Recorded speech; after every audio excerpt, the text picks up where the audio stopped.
রাজস্থানের মধ্যে হুজুর গরিব নওয়াজ, রাজস্থান এটা ভারতের একটা প্রদেশের নাম। সে রাজস্থানের মধ্যে গরিব নওয়াজ আসলেন। সে সময়ে রাজস্থানের আপনার এলাকা যিনি শাসন করতেন তার নাম ছিল পৃথ্বীরাজ। নাম কি ছিল? পৃথ্বীরাজ। খাজা কা রওজা ইহা সে হে দূর, लेकिन सदा वो सुनते हैं जरूर। ओहे खुदा का प्यारा नबी का दुलारा, ओहे खुदा का प्यारा नबी का दुलारा, एक ही ख्वाजा की शान अल्लाह अल्लाह सलातुनिया रसूल सलाम निया। बिस्मिल्लाहिर रहमानिर रहीम। अला इन्ना औलिया अल्लाहि ला खौफुन अलैहिम वला हुम यहज़नून। सदक़ल्लाहुल मौलानाल अज़ीम व सदक़ रसूलुहुन नबियुल हबीबुल करीम व नहनु अला ज़ालिका लमिनश शाहिदीन व शाकिरीन। मौलाया सल्लि रब्बि सल्लि व सल्लिम व बारिक अलैहि। যারা বসেছেন একই আওয়াজে ইমানি আওয়াজ দিয়ে আমার সাথে সাথে পড়ার চেষ্টা করবেন। আল্লাহ সবাইকে পড়ার তৌফিক দান করুক। তো জোরে বলেন না আমিন। সোনা চাই না চাঁদি চাই না, চাই তোমার দিদার। তুমি বড় দয়াবান ও খাজা, আমরা যে গুনাহগার। তুমি বড় দয়াবান ও খাজা, আমরা যে। যারা যারা গুনাহগার ইমানে আওয়াজ দিয়ে বলেন। ইমানদার হলে তো ভয় নাই।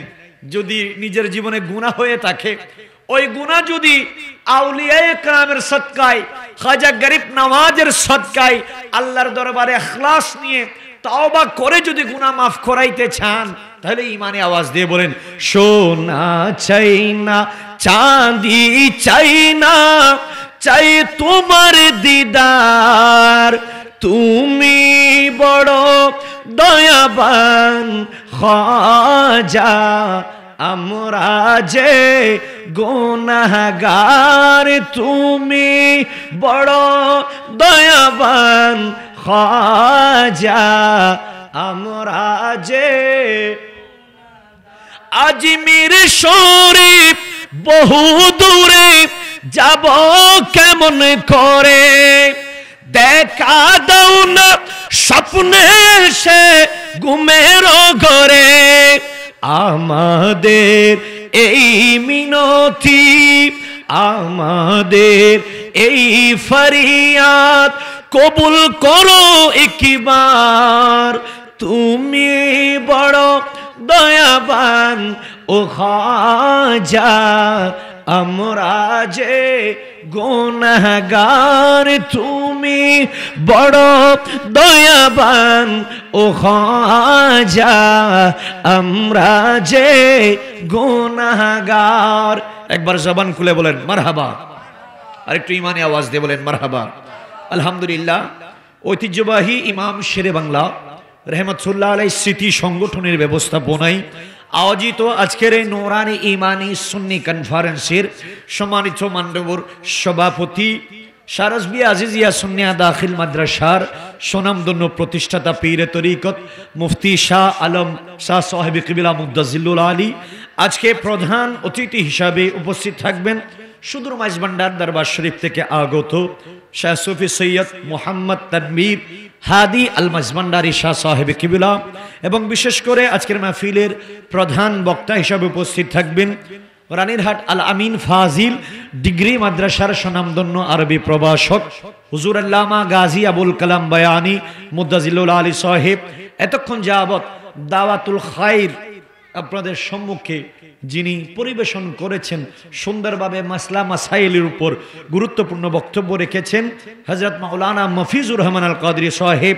উপস্থিত থাকবেন মাওলানা সাইফুল ইসলাম নিজামী, বক্তব্য রেখেছেন মাওলানা আব্দুস সালাম আল কাদরি, উপস্থিত আছেন মাওলানা হাফেজ আশরাফুল হাসান জিসান সাহেব, এবং আজকের মাহফিল যিনি সঞ্চালনা করছেন মাওলানা শায়ের ওসমান গনি কাদরি সাহেব সহ আমার সামনে বসা মুরব্বী বাবারা, ছোট ছোট মাসুম বাচ্চারা, মাইকের আওয়াজ যতটুকুন যাচ্ছে পর্দার আড়ালের মা এবং বোনেরা, সকলে আমার সালাম গ্রহণ করুন। রাহমাতুল্লাহি ওয়া বারাকাতুহু।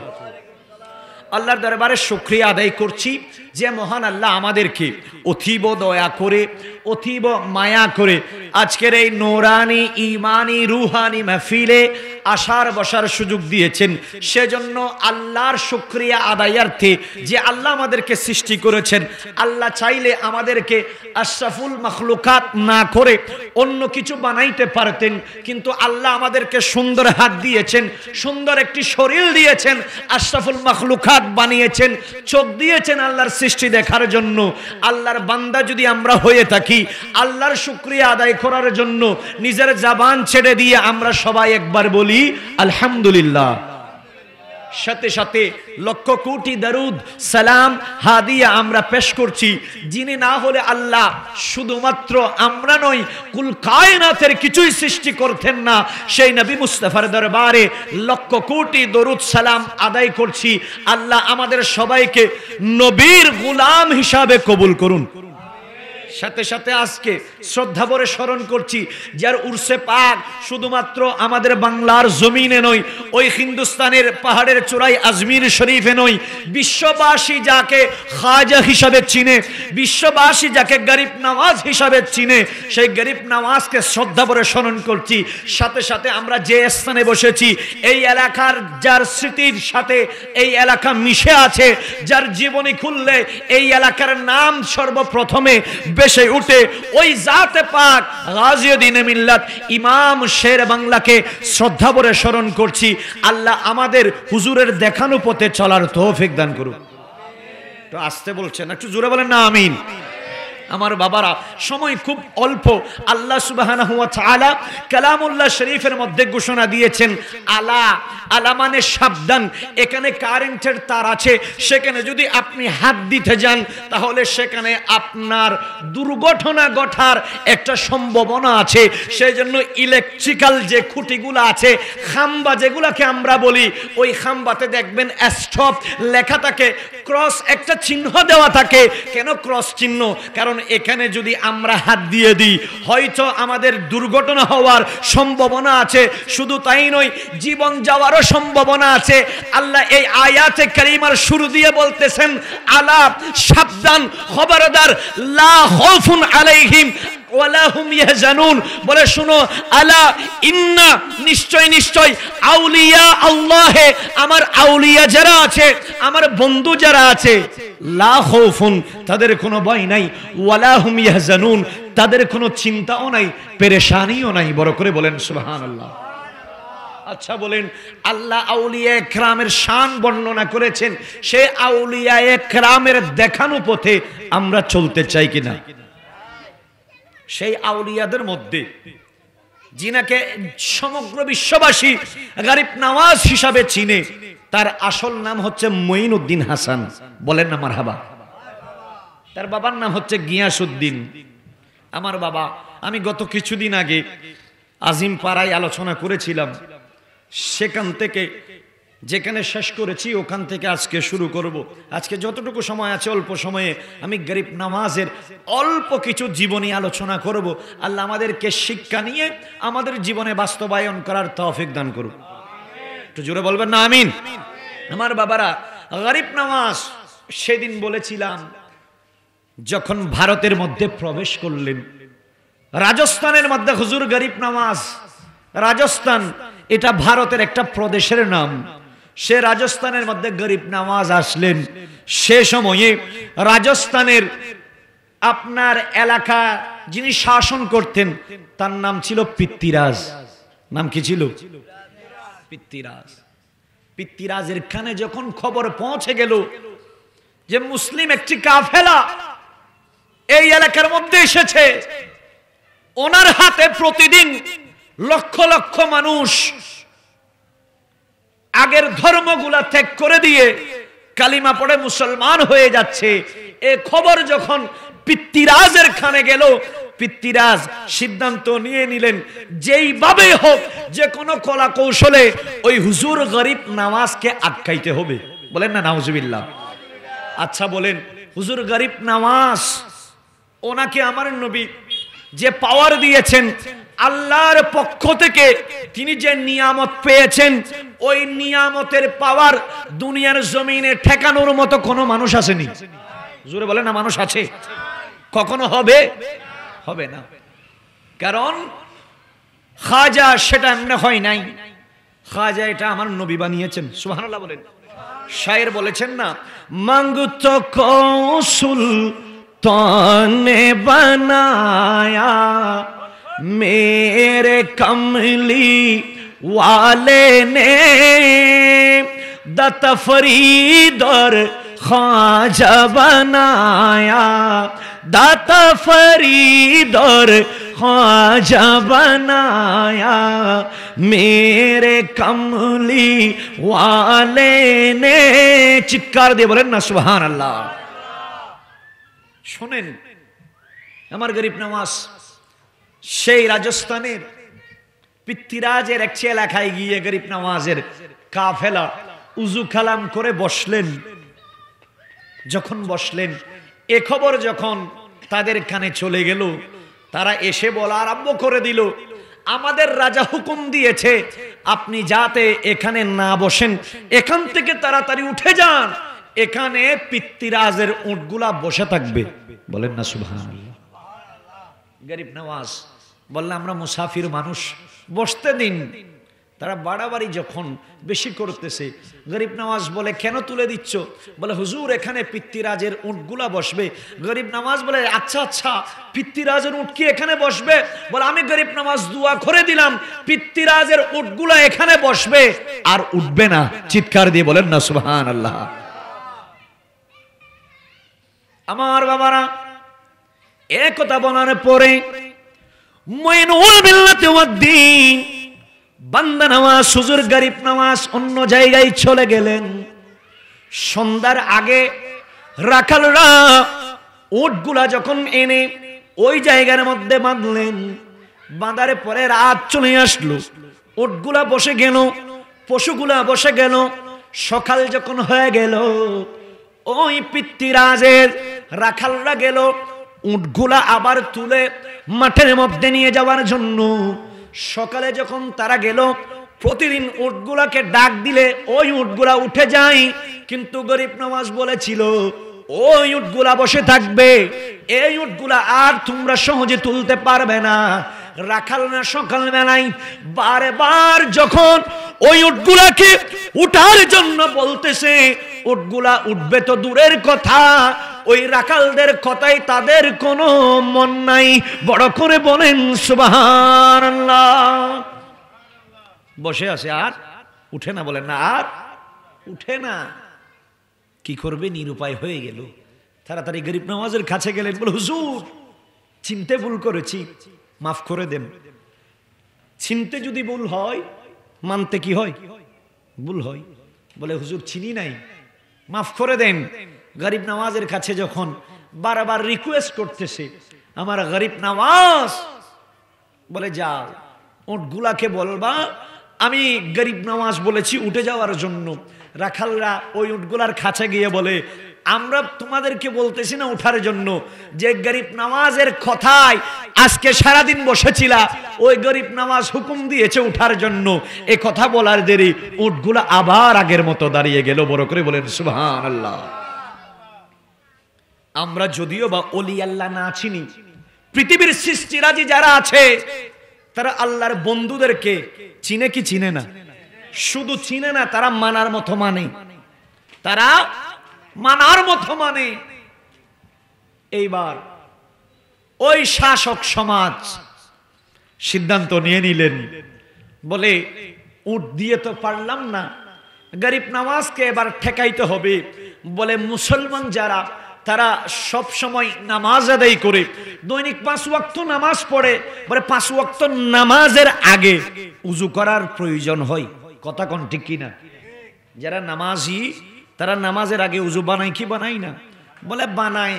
গরিব নামাজের কাফেলার জন্য বলে একটা কাজ করো, ওই আয়না সাগর যে একটা নাম আছে, যে সাগর আছে, ওই সাগরের পানি বন্ধ করে দাও।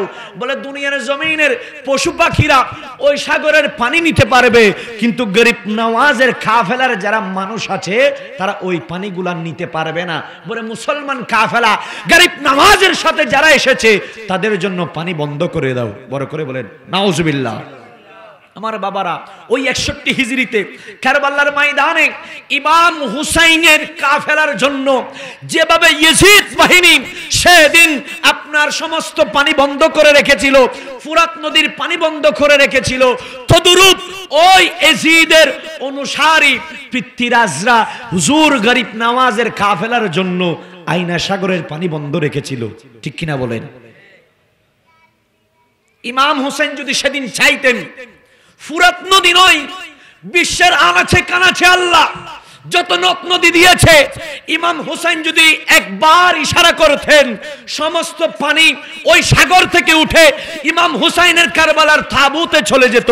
ইমাম হুসাইন বলে, আমি সেই কারামত দেখানোর জন্য কারবালায় আসি নাই, আমি একমাত্র এসেছি পিপাসা লাগবে, দুধের শিশু আলী আসগর মাসুমে কারবালার ময়দানে জীবন দিবে। বলে আমার আলী আকবর জীবন দিবে, আমার ইমামে কাসেম জীবন দিবে।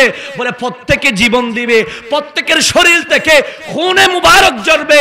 বলে আমি ওই রক্তের বিনিময়ে কিয়ামতের ময়দানে নানা জানের খুঁটি খুঁটি গুনাহগার উম্মতকে নাজাত দিব। বলে আমি কারবালায় এসেছি, আমি কারামত দেখানোর জন্য আসি নাই। চিৎকার দিয়ে বলেন না সুবহানাল্লাহ। গরিব নওয়াজের জন্য আনা সাগরের পানি খোলা না বন্ধ? বলেন না, খোলা না বন্ধ? বন্ধ করে দিলেন। আমার বাবারা, গরিব নওয়াজের কাছে ওনার কাফেলার মানুষেরা এসে বলা আরম্ভ করে দিল, বলে হুজুর শুনেন শুনেন শুনেন শুনেন, পৃথিবীর সবাই ওই আয়না সাগরের প্রাণী নিতে পারবে, কিন্তু আমাদের জন্য ওই আয়না সাগরের পানি বন্ধ করে দিয়েছে। আমার গরিব নওয়াজ ইশারা করে দিলেন, বলে যাও যাও, কোনো মতে তাদেরকে বলে আয়না সাগর থেকে অল্প কিছু পানি নিয়ে আসো। যদি অল্প কিছু পানি নিয়ে আসতে পারো, আমি গরিব নওয়াজ বুঝিয়ে দিব আল্লাহ আমাকে কত পাওয়ারফুল বানিয়ে এই হিন্দুস্তানের বাদশাহ বানিয়েছেন। জুড়ে বলেন না সুবহানাল্লাহ। এক বদনা পানি আনলেন হুজুর গরিব নওয়াজ, ওই বদনার মধ্যে তার বেলায়তি নজর দিলেন।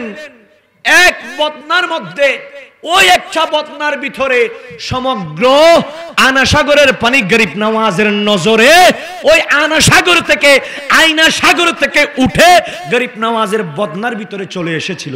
বলেন না সুবহানাল্লাহ। শায়ের বলেন, আয়না সাগর যেতে দেনা, পানি আনো এক বদনা। সুবহানাল্লাহ বলবেন না? আয়না সাগর যেতে দেনা, পানি আনো এক বদনা, পড়তে উজু পড়তে নামাজ করতে উজু বলিল যাই। সুবহানাল্লাহ বলেন না? করতে উজু পড়তে নামাজ বলিল যাই, আয়না সাগরের পানি বরিল লুটাই। জবান খুলে বলেন সুবহানাল্লাহ। তাহলে পানি বন্ধ করতে চেয়েছিল, কিন্তু পেরেছে? পারে নাই। 3 নাম্বার তারা সিদ্ধান্ত নিয়ে নিলেন, বলে হুজুর গরিব নওয়াজকে এমন করে পারবা না। বলে একটা আমরা কাজ করি, হুজুর গরিব নওয়াজের চরিত্রের মধ্যে দাগ লাগাইতে হবে। সবাই মিলে সিদ্ধান্ত নিয়ে নিলেন, মিটিং এর অ্যারেঞ্জমেন্ট হলো, সবাই উপস্থিত হলো, সবাই মতামত দিচ্ছে।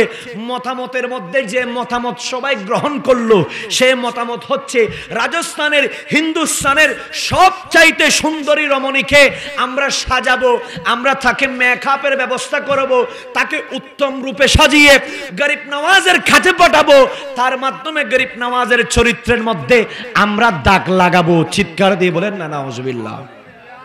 তখন সৈন্যবাহিনী যারা আছে সমগ্র হিন্দুস্তানের মধ্যে ছড়িয়ে পড়লেন। সুন্দর রমণী খোঁজা আরম্ভ করে দিল। অনেক দিন যাবত সুন্দর রমণীর খোঁজ করতেছে, কিন্তু কোথাও পাই না। সবাই মিলে পিতৃরাজের দরবারে আসলো। আসার পরে বলা আরম্ভ করে দিল। পিতৃরাজ বলে, এই তোমাদের খবর কি? সুন্দর রমণী কোথায়? ওই সৈন্যরা বলে, হুজুর এই হিন্দুস্তানে একজন মাত্র সুন্দর রমণী আছে হুজুর, আমরা চাইলে তার কাছে যেতে পারি না। কিন্তু বলে, হুজুর আমরা তার কাছে যাইতে পারি না ঠিক, কিন্তু তার নামও আমরা ভয়ে বলতে পারি না। সুবহানাল্লাহ বলে, তার কাছে যাইতেও পারি না, তার নাম আবার ভয়ে বলতেও পারি না। পিতৃরাজ অনুমতি দিলেন, বলেন নির্দ্বিধায় ওই মেয়ের নাম আমার সম্মুখে উপস্থাপন করো। তখন সৈন্যরা বলে, হুজুর আমরা আমাদের সৃষ্টিকর্তার শপথ করে বলি, এই হিন্দুস্তানের মধ্যে আপনি পিতৃরাজের মেয়ের চাইতে সুন্দর আর কোন রমণী আমরা দেখি নাই হুজুর, ভয়ে তাই আপনাকে বলতে পারি নাই। পিতৃরাজ কেমন জালেম ছিল দেখেন। সে বলে, তাহলে আমার মেয়েকে সাজিয়ে পাড়িয়ে ওই গরিব নওয়াজের কাছে পাঠাও। সাজালেন, পাড়ালেন, সুন্দর কাপড় পরালেন, সুন্দর রূপ দিয়ে যখন গরিব নওয়াজের কাছে ওই মেয়েকে পাঠানো হলো, মেয়েটা গরিব নওয়াজের কামরার পাশে গিয়ে বারবার গরিব নওয়াজকে ডাকতে চেষ্টা করে, কিন্তু আমার গরিব নওয়াজ তিনি তো আল্লাহর কোরআনের হাফেজ ছিলেন, সব সময় কোরআন শরীফ বুকের মধ্যে রাখতেন। সময় পেলে উযু কালাম করে গরিব নওয়াজ কোরআন শরীফ পড়া আরম্ভ করে দিতেন। ওই মেয়েটা যখন বারবার হুজুর গরিব নওয়াজকে ডাকতেছে, আমার গরিব নওয়াজের তোর কোনো খবর নাই, কোনো খবর নাই, দেখে না। কারণ যে চোখে দুনিয়ার জমিনের শ্রেষ্ঠ কিতাব আল কুরআন দেখে, সেই চোখ দিয়ে কি বেগানা নারীর দিকে তাকানো যায়? জোরে বলেন না যায়? গরিব নওয়াজ বলে, আল্লাহ দুনিয়ার জমিনে এমন একটি কিতাব দিয়েছেন, পৃথিবীর জমিনে যত বড় লেখক হোক না কেন, সে যখন নতুন বই বের করে, ওই সময় লেখক মহোদয় বইয়ের প্রথম পৃষ্ঠায় লেখকের কথাই বইয়ের মধ্যে লেখক সাহেব বলেন, এই আমার অডিয়েন্স শুনেন, আমি এই বইটা আপনাদের কাছে উপহার দিচ্ছি। আমি মানুষ, আমার ভুল থাকতে পারে। এই বইয়ের মধ্যে যদি কোনো ভুল আপনাদের চোখের সামনে পড়ে, তাহলে আমাকে বলবেন, আগামী সংস্করণে আমি আমার ওই ভুলটা শুধরে নিব। কিন্তু আল্লাহ এমন একটা কিতাব দিয়েছেন যার প্রথম পৃষ্ঠার শুরুতে আল্লাহ বলে, লা রাইবা ফীহি, বলে এই দুনিয়ার জমিনের মানব সম্প্রদায় শোনো, যে কিতাব পড়তেছো আমি আল্লাহ চ্যালেঞ্জ দিয়ে তোমাদেরকে বলতেছি, লা রাইবা ফীহি, এই কিতাবের মধ্যে আমি খোদা কোনো ভুলের সম্ভাবনাও রাখি নাই। জবান খুলে বলেন মারহাবা। গরিব নওয়াজ বলে, আমি ওই কোরআন পড়তেছি, ওই পিতৃরাজের মেয়ের দিকে আমার তাকানোর সময় নাই। মেয়েটা বারবার গরিব নওয়াজকে ডাকাডাকি যখন আরম্ভ করলো, আমার গরিব নওয়াজের বেলায়তি সাগরের মধ্যে জোয়ার চলে আসলো। গরিব নওয়াজ আল্লাহর কালামুল্লাহ শরীফ বন্ধ করে কালামুল্লাহ শরীফ থেকে চোখ যখন ওই পিতৃরাজের মেয়ের দিকে যখন চোখ দিলেন, নজর যখন বেলায়তি নজর যখন লাগিয়ে দিলেন, হিন্দু ছিল, কাফের ছিল, গরিব নওয়াজের এক নজরে ওই মেয়ে আল্লাহর 30 পারা কালামুল্লাহ শরীফের হাফেজা হয়ে গিয়েছে। বড় করে বলেন সুবহানাল্লাহ।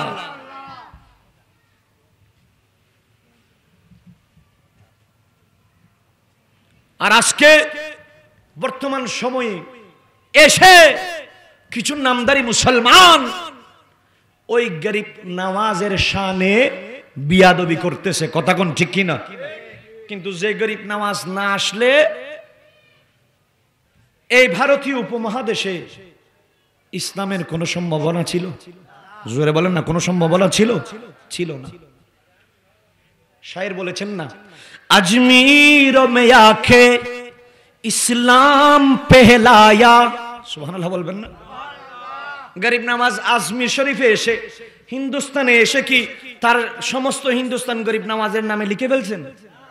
নামাতে লিখে ফেলি না হলো, আজমির মে আকে इस्लाम पहलाया सोतों को जगाया जय पल जुगी को कलिमा पढ़ाया। सुभान अल्लाह बोलन ना। अरे सारे बोतों को तोड़ा झंडा खुदा का गारा, सारे बोतों को तोड़ा झंडा नबी का गारा। एक ही ख्वाजा की शान अल्लाह अल्लाह, एक ही ख्वाजा की शान, अरे जुड़े बोलबेन ना, एक ही ख्वाजा की शान अल्लाह अल्लाह सलातुनिया।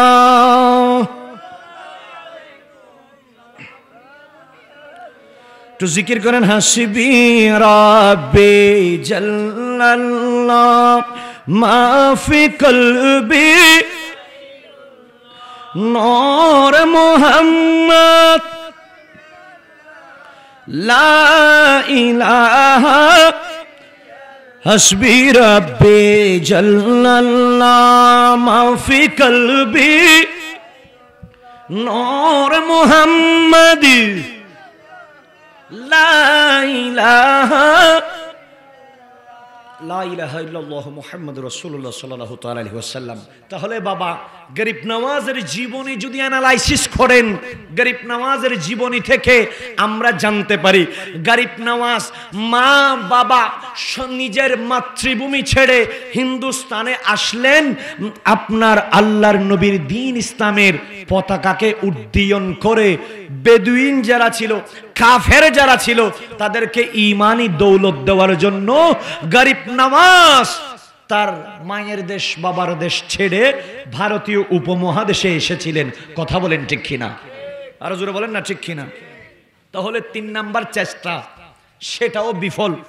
4 নম্বরে একটা চেষ্টা করলেন, বলে গরিব নওয়াজকে উট দিয়ে পারি নাই, গরিব নওয়াজকে পানি দিয়ে পারি নাই, গরিব নওয়াজকে রমণী দিয়ে পারি নাই, বলে একটা কাজ করতে হবে, আমাদের দেশের সবচাইতে বড় জাদুঘর যে আছে তার খোঁজ লাগাও। সবাই খোঁজ লাগালেন, সবচেয়ে যে বড় জাদুঘর তার নাম অজয় পাল। কি পাল? নামাতে মানুষ হনাওয়া কি পাল? অজয় পাল। বলে অজয় পাল কে খবর দাও। অজয় পাল কে খবর দিলেন। অজয় পাল আসলেন, গরিব নওয়াজ ওই আজমির শরীফের তার এরিয়ার মধ্যে হুজুর গরিব নওয়াজ বসে বসে মানুষদেরকে ঈমানি দৌলত দিচ্ছেন, ঈমানি দাওয়াত দিচ্ছেন। দলে দলে মানুষ গরিব নওয়াজের কথা শুনে ইসলাম ধর্ম গ্রহণ করতেছে। অজয় পাল আসলেন, অজয় পাল এসে রশি ছেড়ে দেয়, সেটা সাপ হয়ে গরিব নওয়াজের কাফেলার দিকে যখন দৌড় দেয়, গরিব নওয়াজের প্রধান খলিফা ছিল কুতুবউদ্দিন বখতিয়ার কাকি আলাইহির রহমা। গরিব নওয়াজ বললেন, এই কুতুবউদ্দিন একটা কাজ করো, আমাদের কাফেলার চারদিকে একটা রেখা টেনে দাও, কুণ্ডুলি যেটাকে বলি সেরকম ভাবে একটা রেখা টেনে দাও। রেখা টেনে দিলেন, অজয় পাল সাপ ছেড়ে দেয়, ওই আপনার রশি ছেড়ে দেয়, সেটা সাপ হয়ে যখন গরিব নওয়াজের কাফেলার দিকে যখন ছুটে যায়, গরিব নওয়াজের ওই বখতিয়ার কাকি যে কুণ্ডুলি দিলেন সেটার সাথে লাগার সাথে সাথে জলে পুড়ে শেষ। সুবহানাল্লাহ বলেন।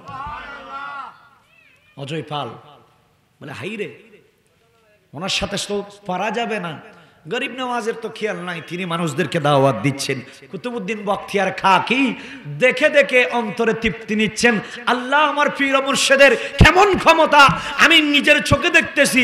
যখন অজয় পাল নাকি গরিব নওয়াজকে ভয় লাগানোর জন্য যখন উপরে উঠলেন, আকাশের উপর ভাসমান যখন হলেন, গরিব নওয়াজকে কুতুবউদ্দিন বখতিয়ার কাকি বলে, হুজুর গরিব নওয়াজ অজয় পাল তো আমাদের কুণ্ডলীর উপরে চলে উঠে গিয়েছে, বলে সে তো শূন্যে বাঁচতেছে।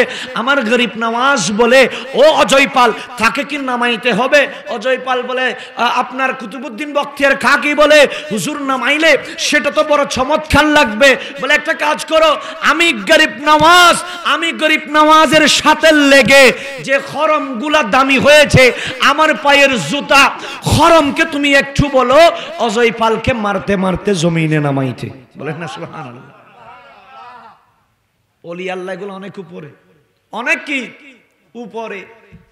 কুতুবউদ্দিন বখতিয়ার কাকি আলাইহি রহমা এসে গরিব নওয়াজের ওই খরম গুলাকে বলে আপনাকে গরিব নওয়াজ বলছে অজয় পালকে একটু নামানোর জন্য।